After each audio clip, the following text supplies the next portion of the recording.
Bonjour à tous. Aujourd'hui, je vais vous présenter la notation puissentielle. Et avant de poser la définition de la puissentielle d'un entier n, je vous propose dans un premier temps de vous montrer l'analogie qu'il peut y avoir entre cette notation et la notation factorielle. Donc, vous vous souvenez certainement de ce qu'est la factorielle d'un entier n. On définit cette factorielle n par factorielle n égale le produit des entiers successifs de 1 jusqu'à n. Voilà,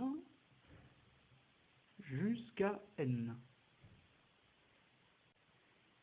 Vous remarquez que la notation utilisée pour définir la factorielle, eh bien, c'est ce point d'exclamation ici. Alors, par analogie avec cette notation, soit n un nombre entier naturel différent de 0 et de 1. On appelle puissentielle n et on note n avec un point d'interrogation, le nombre défini par puissentielle n égale n puissance n-1, puissance n-2, puissance n-3, etc. jusqu'à 1. Par analogie avec la notation factorielle, vous avez remarqué que j'ai choisi le point d'interrogation pour noter la puissentielle d'un nombre. Alors, ce que je vous propose ici, c'est un petit exemple.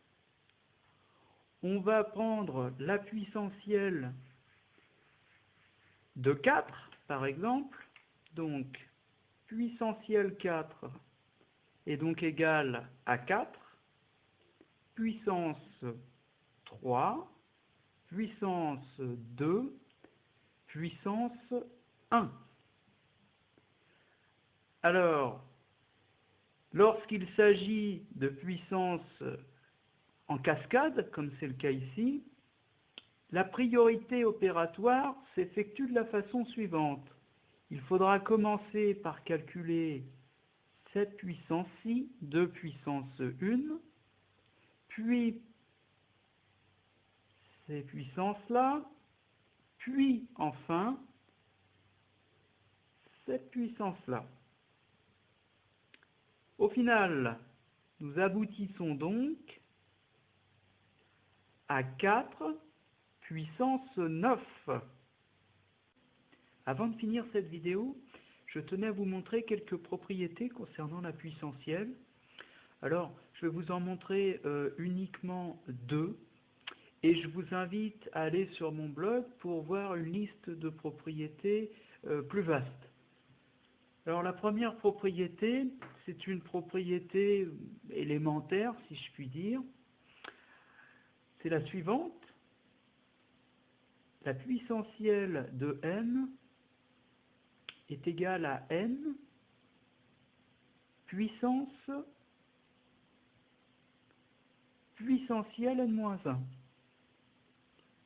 La deuxième propriété est un petit peu plus compliquée et peut être vue finalement comme une deuxième définition de la puissentielle. Cette propriété indique que la puissentielle d'un entier n est égale à n puissance n-1, ceci à la puissance n-1, lui-même à la puissance n-1, etc. Alors, combien de puissance il y a en cascade? Eh bien, il y en a très exactement puissentielle n-2. Voilà. Donc, des étages de puissance, il y en a puissentielle n-2. Alors, un petit exemple pour illustrer. Je vais prendre la puissance de 4, ça va donc être égal à 4 puissance 3, lui-même à la puissance 3.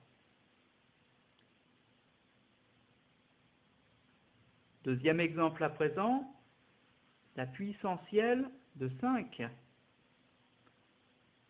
Puissance 5 va être égal à 5 puissance 4, à la puissance 4, à la puissance 4, à la puissance 4. Je ne vais pas mettre les parenthèses à gauche parce que j'ai plus de place. On va conserver uniquement celle de droite. À la puissance 4, à la puissance 4. Et des puissances 4, il y en aura donc n moins 2 puissentiels, c'est-à-dire